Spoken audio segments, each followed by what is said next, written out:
Hello everyone, welcome to my channel school lesson. आज हम पढ़ेंगे our environment chapter 8 human environment interaction the tropical and the sub tropical region का जो remaining topics है वो people of the rain forest and life in Ganga Brahmaputra basin. People of the rain forest Amazon basin में लोगों का life style कैसा होता है, उन लोगों को फूड कैसे मिलते हैं, कैसे क्रॉप कल्टीवेट करते हैं, कैसे जीते हैं, उस बारे में पढ़ना है। जैसे कि हमने पहले ही पढ़ा है कि रेन फॉरेस्ट में कंटिन्यूअसली रेन होते हैं, जिसके वजह से वहाँ पे जो है थिक फॉरेस्ट ग्रो होते हैं और लोग क्या करते हैं, थिक फॉरेस्ट में से स्मॉल एरिया क्लियर कर लेते हैं और वहाँ पे जो है अपना ज़रूरत का क्रॉप कल्टीवेट करते हैं। जो लड़का लोग होते हैं, मैन होते हैं, वो फिशिंग करते हैं, हंटिंग करते हैं और जो वुमेन होते हैं वो क्रॉप का टेक केयर करते हैं। यहाँ पे कॉमनली ग्रो करने वाला कुछ क्रॉप्स है, जैसे टेपियोका है, साबूदाना जिसे कहते हैं, पाइनएप्पल, स्वीट पोटैटो। अगर किसी वजह से हंटिंग और फिशिंग नहीं हो पाते हैं तो वीमेन अपनी फैमिली को अलाइव रखने के लिए वेजिटेबल ग्रो करते हैं। यहाँ का जो फार्मर लोग होते हैं वो स्लैश एंड बर्न एग्रीकल्चर करते हैं। ये समझने वाली बात है, स्लैश एंड बर्न एग्रीकल्चर होता क्या है। यहाँ पे दिया हुआ है slash and burn. Slash and burn agriculture ऐसा होता है कि जो थिक फॉरेस्ट होते हैं वहाँ से जो फार्मर लोग हैं वो थोड़ा सा जो एरिया है वो क्लियर कर लेते हैं, प्लांट और ट्रीज कटिंग करके। उसके बाद जो प्लांट और ट्रीज वो लोग कटिंग करते हैं उसको जला देते हैं। जला देने से वहाँ पे क्या होता है, न्यूट्रिएंट्स रिलीज होते हैं सॉइल में और वहाँ पे कुछ सालों तक फार्मर्स क्रॉप कल्टीवेट करते हैं। और एक टाइम के बाद जब न्यूट्रिएंट ख़त्म हो जाते हैं तब वो लोग दूसरे जगह पे जाते हैं और दूसरे जगह पे सेम प्रोसेस रिपीट करते हैं और वहाँ पे क्रॉप कल्टीवेट करते हैं। और जो ये पहला वाला जगह है वो कुछ दिनों के बाद फिर न्यूट्रिएंट्स हो जाते हैं इस जगह पे, फिर वो लोग अपना जो क्रॉप कल्टीवेशन है वो पहला वाला ज़मीन पे भी कर सकते हैं। मतलब एक जगह पे जब बहुत दिनों तक क्रॉप कल्टीवेट किया जाता है तो वहाँ का जो नेचुरल न्यूट्रिएंट है वो ख़त्म हो जाते हैं। तो जो एरिया है, एरिया को कुछ टाइम के लिए खाली छोड़ देना चाहिए ताकि वहाँ पे फिर से न्यूट्रिएंट आ जाए। इसे स्लैश एंड बर्न एग्रीकल्चर कहते हैं। रेन फॉरेस्ट में हमेशा पाए जाने वाले एक फूड है जिसका नाम है मैनियोक। मैनियोक को कसाबा भी कहा जाता है, जो अंडरग्राउंड में ग्रो होते हैं, जैसे पोटैटो है। और वहाँ का जो लोग होते हैं वो क्वीन एंट या फिर एक सेक भी खाते हैं। कैश क्रॉप्स, कैश क्रॉप्स का मतलब क्या है, समझने वाली बात है। कैश क्रॉप्स का मतलब होता है जिससे ग्रोनर पैसा कमाता है। ग्रोनर उसको ज़्यादा खाने के लिए यूज़ नहीं करते लेकिन कॉमर्शियल पर्पस में यूज़ करते हैं और उससे वो थोड़ा सा पैसा कमाते हैं। सो कैश क्रॉप से कॉफ़ी, मेज एंड कोका। रेन फॉरेस्ट क्या करते हैं, घर बनाने के लिए जो वुड चाहिए होता है वो वुड लोगों को प्रोवाइड करते हैं। रेन फॉरेस्ट में कुछ लोग ऐसे घर में रहते हैं जो बी हिव्स की तरह है, मतलब मधुमक्खी के जो सत्ता होते हैं ना उस टाइप की घर पे रहते हैं। लेकिन कुछ लोग हैं जो बड़ा सा अपार्टमेंट लाइक घर पे रहते हैं और इन ऐसे घर को कहते हैं मालोका। अमेज़न बेसिन में जो लोग रहते हैं उन लोगों का जो लाइफ स्टाइल है वो धीरे धीरे चेंज हो रहा है।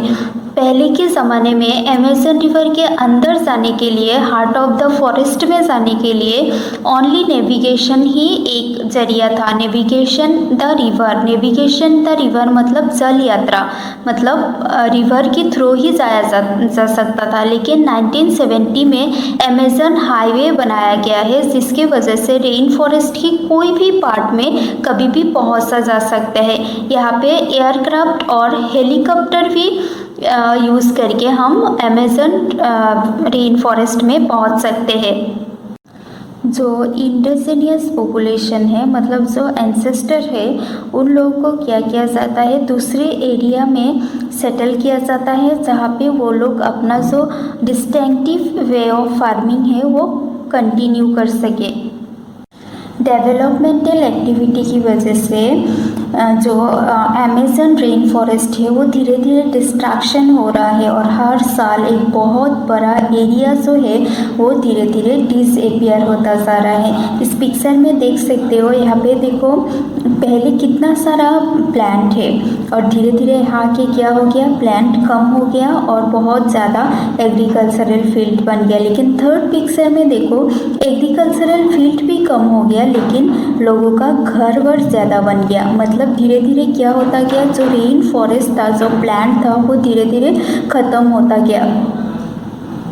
अगर कोई फॉरेस्ट से प्लांट कम हो जाता है और उस फॉरेस्ट में रेनफॉल होते हैं तो क्या होते हैं, जो टॉप सॉइल है वो धुल जाते हैं, वर्स्ट वे होते हैं। और इस तरीके से क्या हुआ, जो हमारा जो एकदम ग्रीन अमेज़न बेसिन था वो धीरे धीरे क्या होता जा रहा है, बारेन लैंडस्केप में कन्वर्ट होता जा रहा है। बारेन लैंडस्केप का मतलब होता है एकदम ड्राई फील्ड या फिर कुछ प्लांट के साथ जो फील्ड होते हैं या फिर फील्ड में जब कोई प्लांट होता ही नहीं है तब उसको बारेन लैंडस्केप कहा जाता है।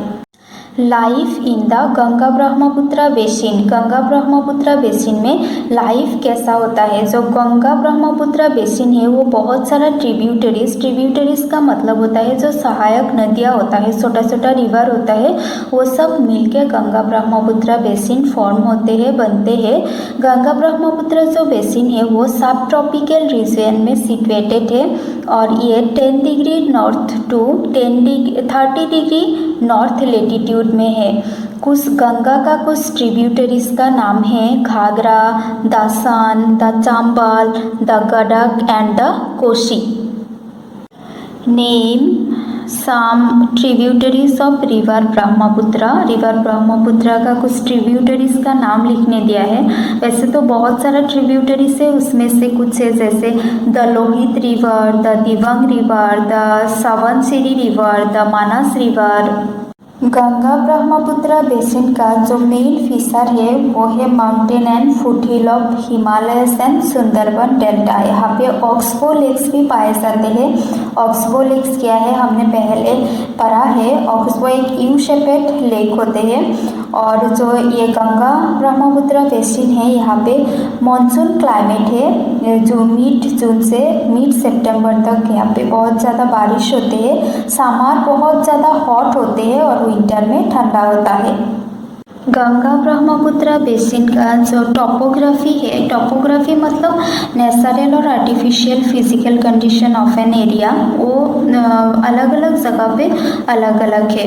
और जो पॉपुलेशन डिस्ट्रीब्यूशन है वो फुल्ली डिपेंड करते हैं एनवायरनमेंट पे। जो माउंटेन एरिया होता है, mountain area inhospitable terrain. Inhospitable terrain का मतलब होता है नॉट फेवरेबल क्लाइमेट। इसकी वजह से माउंटेन में लोग जो है बहुत ज़्यादा कम रहते हैं क्योंकि वहाँ का जो क्लाइमेट कंडीशन है वो पॉपुलेशन के सर्वाइवल के लिए फेवरेबल नहीं होता है।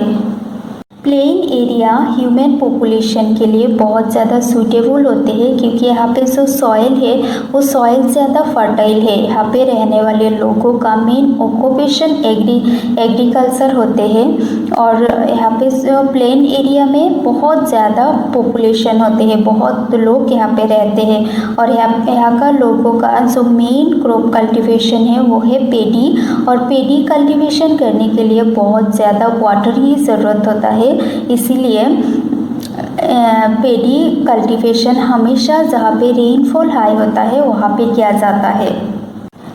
पेडी के अलावा व्हीट, मेज, सरगम, सरगम का मतलब होता है चारा, ग्राम, ग्राम का मतलब होता है चाना, जो चाने का दाल हम खाते हैं, माइलेट्स, माइलेट्स का मतलब होता है बाजरा।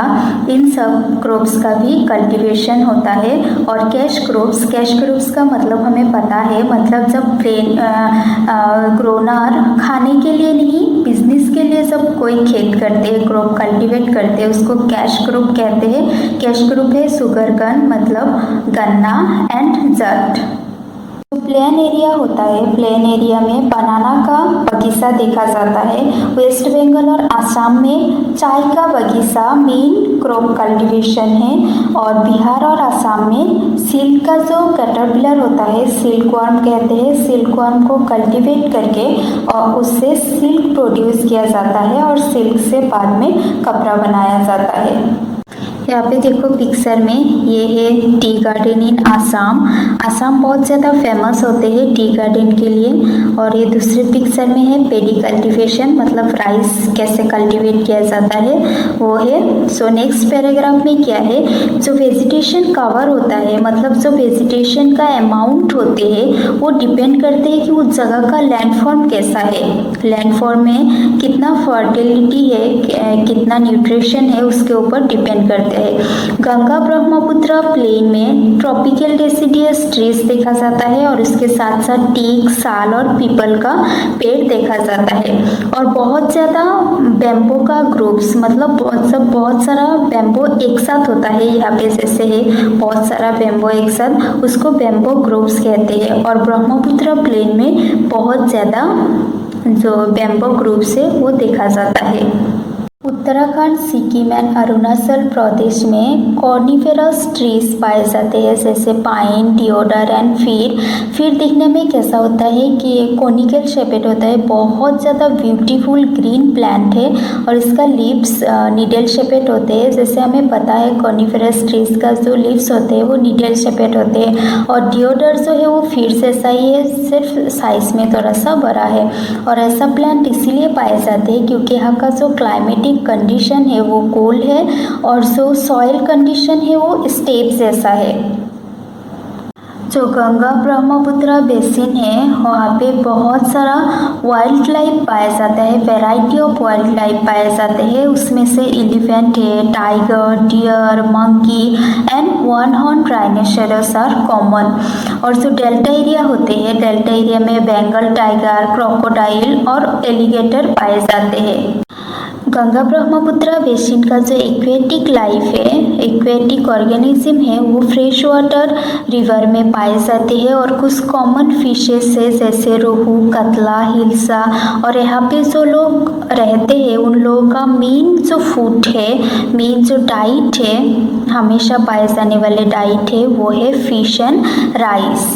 एक लेक का केस स्टडी है, एक लेक के बारे में हमें पढ़ना है। विनोद नाम का एक फिशरमैन है जो बिहार का मतवाली माउंट गांव का रहने वाला है। वो आज बहुत ज़्यादा हैप्पी है क्योंकि वो अपनी कुछ फेलो फिशरमैन जैसे रविंदर, किशोर, राजीव और बहुत सारे लोगों के साथ मिलके वहाँ पे एक लेक था, लेक का नाम था माउंट, जो एक ऑक्सबो लेक था, मतलब यू शेपेड लेक था, उसको साफ किया और वहाँ पे बहुत वेराइटीज ऑफ फिश का कल्टीवेशन किया। और फिश के फूड के लिए उन लोगों ने लोकल वीट जो है बेलनेरिया, हाइड्रिला, ये सब ही यूज़ किया। और लेक का जो आसपास का एरिया था वो बहुत ज़्यादा फर्टाइल था, जिसके वजह से उसने क्या किया, वहाँ पे क्रॉप भी कल्टीवेट किया, जैसे पेडी, मेज, पल्सेस और बाफेलो को यूज़ किया ताकि लैंड को प्लाव किया जाए। आसपास का जो कम्युनिटी है वो बहुत ज़्यादा सेटिस्फाइड है क्योंकि इस लेक से बहुत फिश कैच किया जा सकता है, बहुत फिश है खाने के लिए, बहुत फिश है सेल करने के लिए। वो लोग फिश आसपास के टाउन में सप्लाई करते थे और आसपास के टाउन से कोई पोल्यूटेंट्स आके उस लेक में मिक्स नहीं हो पाते थे, जिसके वजह से फिश कल्टीवेशन में कोई थ्रेट नहीं था। गंगा ब्रह्मपुत्र जो प्लेन है, जो बेसिन है, वहाँ पे बहुत सारा बड़ा बड़ा टाउन और सिटीज़ होते हैं। सिटीज़ में जैसे इलाहाबाद, कानपुर, वाराणसी, लखनऊ, पटना, कोलकाता, इन सारे सिटीज़ में 10 लाख से ज़्यादा पॉपुलेशन होते हैं। और इन सिटियों में से जो वेस्ट वाटर आते हैं वो सारे वेस्ट वाटर और इंडस्ट्रियल डिशर्ट्स रिवर की वाटर के साथ मिक्स होते हैं और जिसके वजह से रिवर का वाटर पोल्यूट हो जाते हैं। सारों जो ट्रांसपोर्ट सिस्टम है, रोडवेज, रेलवेज, वाटरवेज, एयरवेज, ये सब गंगा ब्रह्मपुत्र बेसिन में वेल डेवलप्ड है। और प्लेन एरियाज में कॉमनली रोडवेज और रेलवेज ट्रांसपोर्ट सिस्टम के जरिए पीपल एक जगह से दूसरे जगह पे जाते हैं। अगर रिवर के बीच में से ट्रैवल करना हो तो वाटरवेज ज़्यादा इफ़ेक्टिव होते हैं। जैसे कि कोलकाता सिटी है, कोलकाता सिटी में ज़्यादातर जो ट्रांसपोर्ट होते हैं वो वाटरवेज से होते हैं। और जो प्लेन एरिया है, प्लेन एरिया में बहुत ज़्यादा एयरपोर्ट्स होते हैं, मतलब यहाँ पे जो ट्रैवल होते हैं, ट्रांसपोर्ट होते हैं वो रोडवेज एंड रेलवेज के अलावा एयरवेज से भी होते हैं। एक इम्पॉर्टेंट एक्टिविटी है गंगा ब्रह्मपुत्र बेसिन का। टूरिज्म का मतलब होता है लोग जो घूमने आते हैं फन के लिए, कुछ जगह देखने के लिए, उसको टूरिज्म कहा जाता है। ताजमहल एक ऐसा टूरिस्ट प्लेस है जो यमुना रिवर के पास होते हैं। फिर इलाहाबाद में एक जगह है जो रिवर गंगा और यमुना का कॉन्फ्लुएंस है, मतलब संगम है, जहाँ पे रिवर गंगा और यमुना एक साथ होते हैं, वो जगह भी लोग देखने आते हैं। फिर उत्तर प्रदेश और बिहार में बुद्धिस्ट है, Buddhist stupas is also a tourist place जो लोग देखने आते हैं। लखनऊ का टूरिस्ट प्लेस का नाम है इमामबाड़ा और आसाम में है Kaziranga and Manas wild life sanctuary, जो वाइल्ड लाइफ सेंचुरी है, बहुत ज़्यादा टूरिस्ट आते हैं वहाँ पर। और Arunachal Pradesh with a distinct tribal culture are some of the place with a visit. और ये जो जगह है, इन जगहों पे बाहर से लोग इन जगह को देखने आते हैं। If you like my video, please subscribe my channel.